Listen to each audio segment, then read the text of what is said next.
Olá pessoal, tudo bem com vocês? Aqui professor Ronaldo gravando mais um vídeo e neste vídeo hoje eu quero passar umas dicas sobre redação científica, uma maneira, algumas formas que você pode usar para escrever seu artigo, beleza? Então vamos lá, algumas orientações sobre redação científica para o seu trabalho ou para o seu TCC ou para o seu artigo.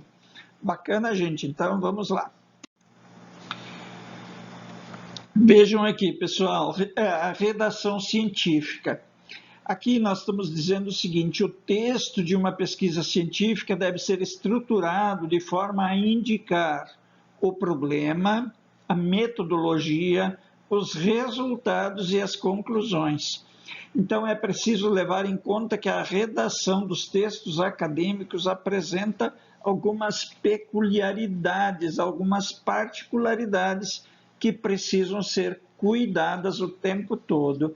Então, na hora de escrever, você precisa tomar esses cuidados. Bacana, pessoal? Então, vamos lá. No resumo, nas tabelas, nos quadros e nas referências, o espaço é simples entre linhas. Tá? Mas no regulamento de administração e ciências contábeis, por exemplo, no resumo e no abstract, é pedido que seja feito em 1,5 entre linhas, mas dentro dos quadros, dentro das tabelas e nas referências, o espaço é simples entre linhas, e nas referências você tem que cuidar. Além de ser espaço simples entre linhas, você tem que, entre uma referência e outra, deixar uma linha em branco. As margens você pode configurar no teu computador. A margem superior é 3 centímetros, a esquerda é 3 centímetros e as margens direita e inferior são 2 centímetros. Beleza? Pessoal, um trabalho acadêmico também tem que apresentar unidade, objetividade e coerência. E tem que ser tratado de maneira direta e simples. Não precisa ficar enrolando, pensando assim, eu vou escrever uma frase de efeito aqui. Não precisa nada disso, tá? Vai direto ao ponto. A apresentação das ideias deve seguir uma sequência lógica. Tem que ficar tudo ordenado, buscando manter os objetivos iniciais e não se desviar para outros assuntos ou fazer alguma consideração irrelevante ou impertinente, algo dispensável. Tá? Não vai no meio de um trabalho sobre gestão de pessoas nos presídios ou nas casas de detenção de Porto Velho. Falar lá sobre marketing no meio disso. Tu não precisa fazer isso, tu não pode fazer isso, não fuja do seu tema, tá? É direto ao ponto e manter fidelidade àquilo que você propôs a fazer. O autor também, pessoal, não deve fazer prevalecer seu ponto de vista, trazer a sua opinião, seus preconceitos. Isto é, toda argumentação e explanação na escrita de trabalhos acadêmicos precisa necessariamente fundamentar-se em dados e provas que são observáveis, verificáveis. Por isso devem ser excluídas ideias pré-concebidas e a exposição com base em opiniões pessoais ou de outra pessoa, que não podem ser validadas, que não podem ser comprovadas. Tá, pessoal? Então, vamos imaginar que você acredite que as pessoas com um determinado tipo sanguíneo são mais suscetíveis à Covid-19. Tudo bem, você pode acreditar nisso, mas você não pode afirmar isso num trabalho. O que você pode fazer é investigar isso. Então, você poderia pegar o prontuário médico das pessoas falecidas e das pessoas recuperadas e comparar o tipo sanguíneo desses pacientes. Daí sim, daí você não está sendo preconceituoso ou parcial. Tá, gente? Então, tem que tomar cuidado com isso. Pessoal, na redação científica a gente precisa manter também a uniformidade ao longo de todo o texto. o que for formas de tratamento, pessoa gramatical, unidades de medida, citações e títulos das sessões, você precisa manter essa uniformidade. Por exemplo, se você fala em centímetros, 120 centímetros, por exemplo, depois primeiro você fala 125 centímetros, depois você fala 1,20 m. É o mesmo tamanho? É, mas se você usa centímetros, mantenha os centímetros na outra parte do trabalho, não mude isso. Então, você precisa manter uniformidade nos textos, correção, objetividade, clareza, precisão, impessoalidade e concisão. Beleza, gente? A linguagem científica é didática e, assim, o uso da língua padrão deve ser priorizado, utilizando-se termos técnicos da área, evitando palavras e expressões e frases coloquiais. Muito cuidado, pessoal, com repetições de palavras, usar chavões, expressões vulgares ou frases desconexas. O que os alunos fazem muito é exagerar. Este trabalho é muito importante. É muito importante porque ele faz tal coisa. É um exagero. Então, tome muito cuidado com os exageros também, tá? Recomenda-se o uso de frases curtas e palavras e expressões que indiquem de uma forma concisa e clara as proporções e quantidades, evitando imprecisão e ambiguidade.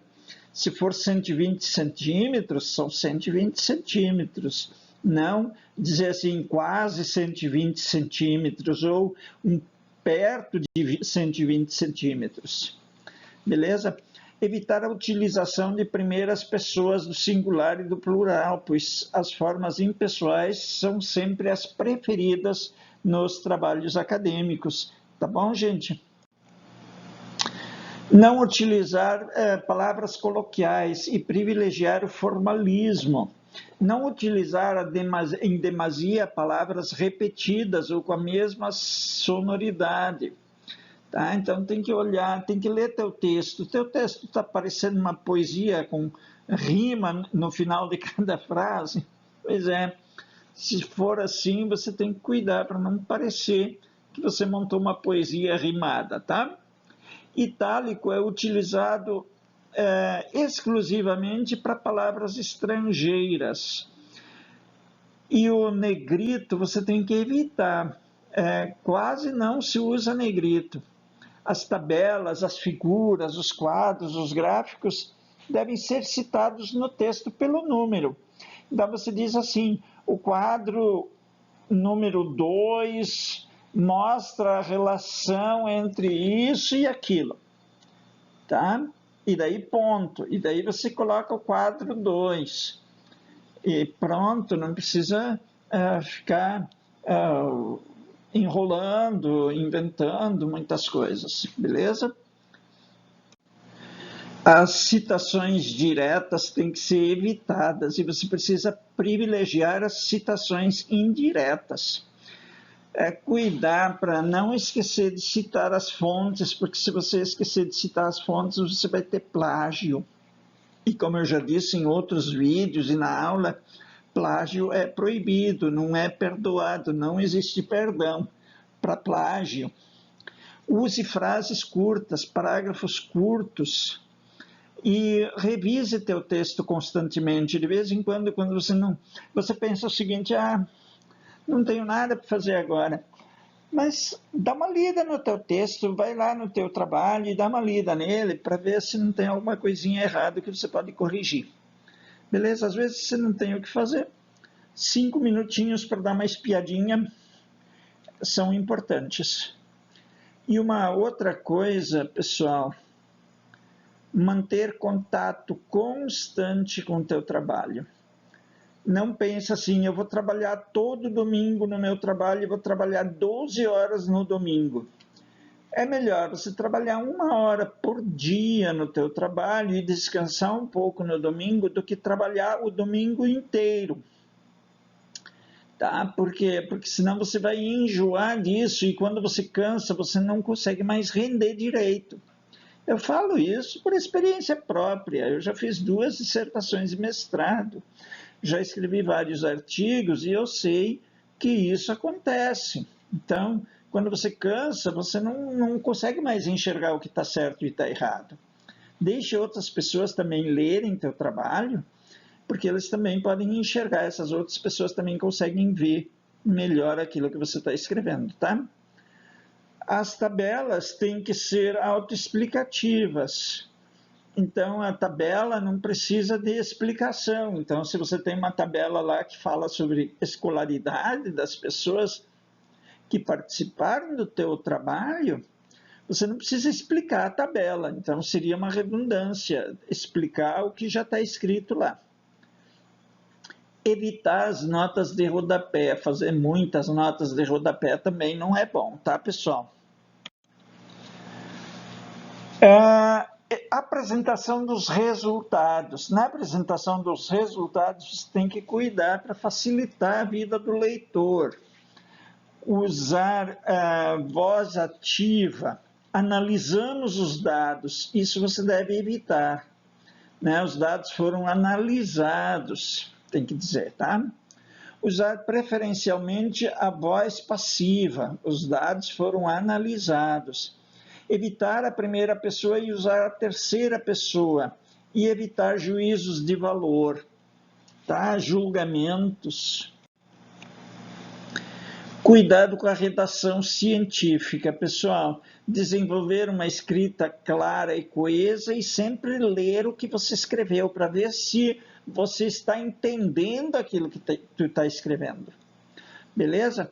Fazer uma escrita com um fio condutor, ou seja, uma sequência lógica partindo do amplo e indo para o específico.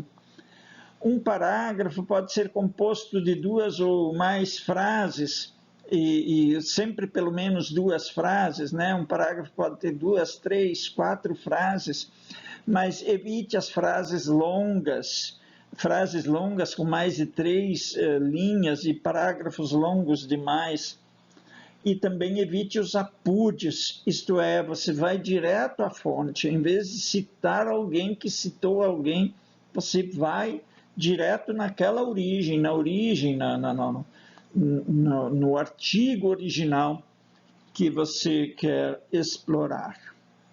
Beleza, gente? Último slide. Utilizar uma escrita impessoal. Terceira pessoa, sujeito indeterminado. Evitar citações diretas. Referenciar corretamente e somente incluir no final do seu trabalho as referências citadas no texto. E plágio não tem perdão. De novo, eu estou repetindo. Isso aqui é uma repetição daquilo que eu já tinha dito, para vocês tomarem bastante cuidado em relação a isso. Quando você vai escrevendo, pessoal, quando vocês forem escrevendo o teu texto, quando vocês forem escrevendo o texto de vocês, na hora que você citar um autor, Silva 2015, já vai lá nas referências e coloca o Silva na ordem alfabética certa e já cita o artigo dele.